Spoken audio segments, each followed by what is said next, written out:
Stabilise होगा कि और डीस्टेबलाइज होने का खतरा? बिकॉज आप देख ही रहे ना, ईरान आइसोलेटेड है अभी।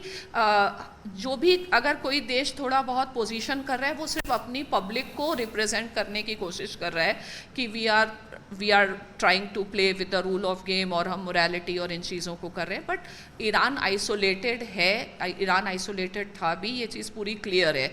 और ये चीज़ क्लियर है कि ऐसा आप देखिए ना, यूएई और सऊदी अरेबिया एक पिछले कुछ ही समय पहले दोनों बिल्कुल एक दूसरे के अपोजिट्स थे। तो मुझे तो ये लग रहा है कि ये एक गेम है गुड कॉप और बैड कॉप का, जो यूएस और ईयू भी कर रहा है। ब्रिटेन ने पहले मना किया, लेकिन अभी ब्रिटेन ने भी अलाउ किया। तो इंडिया की दृष्टि से स्टेबिलिटी वहाँ पे आएगी। लॉन्ग टर्म में ये भारत के लिए अच्छा होगा, और शायद पाकिस्तान पर भी इसका प्रभाव, क्योंकि हमारी जो फॉरेन पॉलिसी का मेन ऑब्जेक्टिव है कि पाकिस्तान और चाइना, ये दो पावर्स जो हैं वो ज़्यादा स्ट्रॉन्ग ना हो। तो ईरान उसमें एक बहुत इम्पॉर्टेंट लिंक था। तो ईरान का चाइना के ऊपर, ईरान के साथ स्ट्रेटेजिक पार्टनरशिप है, बहुत स्ट्रॉन्ग स्ट्रेटेजिक पार्टनरशिप है। इंडिया BRI के बाहर है। तो कई चीज़ों से एक तरीके से अगर चाइना का ये टैक्टिकल लॉस है तो वो भारत के लिए अच्छा है। Ma'am, as you previously mentioned that India should take sides, but I don't think so, ma'am, because India should take sides, because after independence, India has tried to balance each and every power in West Asia, whether it be Israel, Palestine, whether it be Israel, Iran. And in the recent times, India has also invested so much in Chabahar port, 120 million investment, and afterwards INSTC, they are planning for international north-south corridor. So taking sides with Israel should be tough, ma'am, with Iran relations. I don't think so. So first of all, we were doing balancing act earlier. उस समय जब आप उतने powerful country नहीं हैं तो आप balancing act करते हैं। नेक्स्ट है आपकी जो फॉरेन पॉलिसी का उद्देश्य, स्ट्रेटेजिक ऑटोनॉमी या balancing can not be and in itself. आपका मेन ऑब्जेक्टिव क्या है? National interest, national security.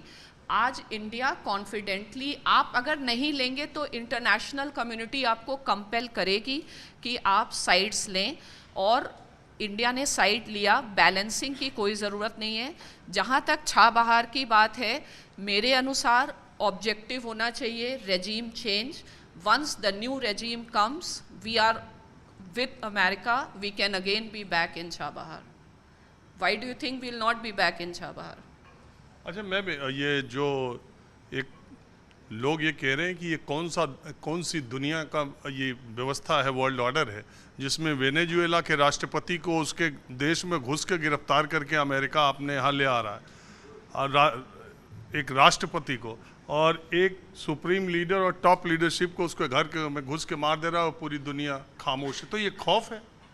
देखिए, जब लोग प्यार से नहीं मानते तो ऐसे ही मनाना पड़ता है। ठीक है, तो मेरे हिसाब से अमेरिका ने जो किया ये बहुत ज़्यादा ज़रूरी था। आप अमेरिका के नेबर में हैं, लेकिन आप चाइना के साथ आगे बढ़ रहे हैं। मान लीजिए भारत और नेपाल के संबंध में आप कंपेयर करें तो इंडिया नहीं चाहेगा कि नेबरहुड में आप चाइना को प्रायोरिटी देने लग जाएं। तो कभी कभी इट इज़ वेरी इम्पॉर्टेंट कि आप पावर को डिस्प्ले करें। इंटरनेशनल पॉलिटिक्स में पावर का डिस्प्ले इम्पॉर्टेंट है। भगवान राम ने भी पावर का डिस्प्ले किया जब विनय न मानत जल्दी जड़। तो अगर वेनेजुएला की अप्रोच ही गलत थी, और उनको America cannot put its internal security under threat for the sake of autonomy of Venezuela. International politics great power games है, जिसमें जो small powers हैं they have to understand those limits कि वो कहाँ तक strategic autonomy कर सकते हैं। और इन द लॉन्ग टर्म आप चाइना के साथ जा रहे हैं, आप अमेरिका के साथ जा रहे हैं, आप कहीं ना कहीं अपनी सॉवरेनिटी को कॉम्प्रोमाइज़ कर ही रहे हैं।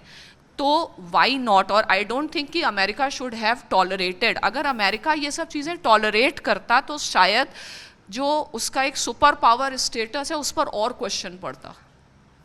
देखिए, शुभ्रा रंजन मैम की क्लास से जो घटनाक्रम हो रहा है और उसके पीछे की रणनीति क्या है, अमेरिका ये सारी चीज़ें क्यों कर रहा है, आप उसको इस तरीके से, और जो नया वर्ल्ड ऑर्डर जिसकी बात कही जा रही, नई विश्व व्यवस्था जो बन रही है और अमेरिका अपनी सुप्रीमेसी पूरी दुनिया में स्थापित कर रहा है, उसके कारण क्या क्या है और ये फैसले वो क्यों उठा रहा है, इस पर ज़्यादा बात है। आपको कोई सवाल? हाँ, what is the ulterior motive of America's attack? And my one question is that कि if the world should go according to the America's world order, then if America commits a violation, America commits some human rights violation, it is not seen in that way, but other regime do it, then it is like उसे बहुत बढ़ा चढ़ा कर दिखाया जाता है. So why the world should go according to America's way? ये सवाल ये है, मैम हम दर्शकों, इनका सवाल ये है कि दूसरे मुल्क क्या क्या गलती कर रहे हैं, ये सब अमेरिका की चौधराहट से पता चल जाता है। अमेरिका बताता है कि ये इस मुल्क में ये गड़बड़ी, इस मुल्क में ये गड़बड़ी, हम वहाँ रिजीम चेंज कराएंगे, हम वहाँ के राष्ट्रपति को उठा ले आएंगे। अगर अमेरिका गलत करेगा तो फिर दुनिया में उसको कौन बोलेगा? अमेरिका को कोई नहीं बोल सकता जब तक अमेरिका सुपर पावर है। Word understands the argument of power rather than power of argument. तो ये इंडिया के लिए भी है कि अगर आप चाहते हैं नेबरहुड फर्स्ट हो, कुछ भी हो, तो आपको अपनी पावर बढ़ानी ही पड़ेगी। और जब आपके पास पावर है तो आपको पावर का डिस्प्ले करना ही चाहिए और ऐसे मौके आपको खुद बनाने चाहिए, क्योंकि अगर आप एक को शांत करते हैं तो 10 लोग ऑलरेडी अपनी औकात में आ जाते हैं। ठीक है, तो मेरे हिसाब से इफ़ यू हैव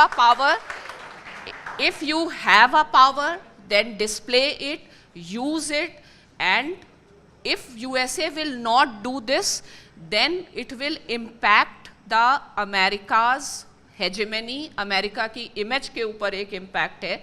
और इंटरनेशनल पॉलिटिक्स, अगेन मैं यही कह रही हूँ कि ऑर्डर भी अमेरिका ने बनाया है, और ऑर्डर को अगर डिस्ट्रॉय कर रहा है तो वो अमेरिका कर रहा है, क्योंकि अब वो ऑर्डर उनको फेवर नहीं कर रहा है।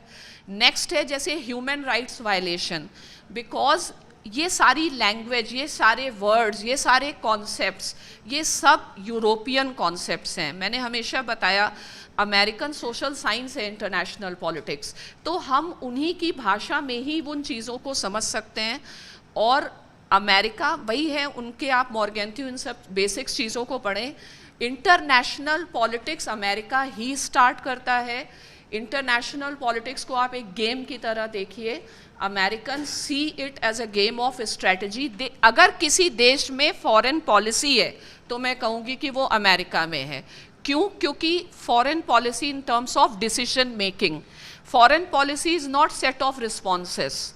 तो America starts the game what they, and we have lot many things to learn from them. Ma'am आप की बात अगर अमेरिका के लोग सुन लें तो लगेगा कि अमेरिकी सरकार के प्रवक्ता और ट्रम्प की प्रवक्ता भी इतनी जोरदार तरीके से उनकी पॉलिसी। मुझे लगता है कि शायद कभी कभी ट्रम्प अपनी बात, उस बात कोई रख नहीं पा रहा। मैंने क्लास में भी कई बार बच्चों को बोला कि लोग रख नहीं पा रहे हैं बेसिक्स। अगर फॉरेन पॉलिसी के समझे जाएं, इंटरनेशनल पॉलिटिक्स के समझे जाएं, तो बहुत आसानी से चीज़ें समझ में आती हैं। क्योंकि मैं इसलिए कह रहा हूँ आपसे कि ये जो दुनिया में एक बहुत बड़ी तादाद है ये सोचने और मानने की कि जब से अमेरिका के राष्ट्रपति ट्रम्प दोबारा हुए हैं, पूरे दुनिया की अर्थव्यवस्था जब देखो तब लड़खड़ा जाती है। जहाँ के देखो वहाँ के शेयर बाजार गिर जाते हैं, और उसके बाद पूरे दुनिया में इस आदमी की वजह से पूरी अस्थिरता हो रही है। दुनिया में है, लेकिन वो अमेरिकन प्रेसिडेंट फर्स्ट है, उसका ऑब्जेक्टिव बहुत क्लियर है, America first, make America great again.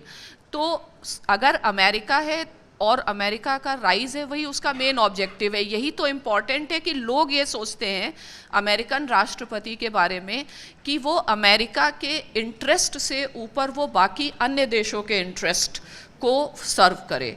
और जो समटाइम्स आप अपनी बात को एक्सप्लेन नहीं कर पाते हैं। आज इंफॉर्मेशन वॉर का टाइम है, हम जानते हैं कि चाइना के पास ऐसे बहुत सारे टूल्स हैं टू स्प्रेड द नैरेटिव्स। और कभी कभी आप नैरेटिव, क्योंकि नैरेटिव्स में इतनी चीज़ें घुस गई हैं, इतने सारी चीज़, अब China has also learn that information warfare. और जोसेफ नाई एक थिंकर हैं जो बताते हैं, मतलब जैसे चाइना या रशिया के लिए वो एक शार्प पावर वर्ड का यूज़ करते हैं, यूज़ ऑफ प्रोपेगेंडा। तो समटाइम्स अमेरिका में not be able to manage that propaganda.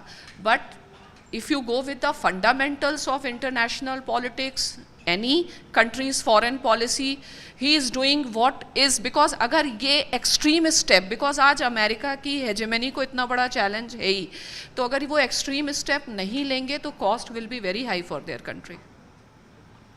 अब अगली बातचीत, पाकिस्तान और अफगानिस्तान में आखिर युद्ध क्यों छिड़ गया, और पाकिस्तान के नूर खान बेस पे जहां अभी 9 महीने पहले हिंदुस्तान ने हमला किया था, वहीं पर अफगानिस्तान ने हमला कर दिया। इसकी वजह क्या है, इस पर चर्चा करेंगे।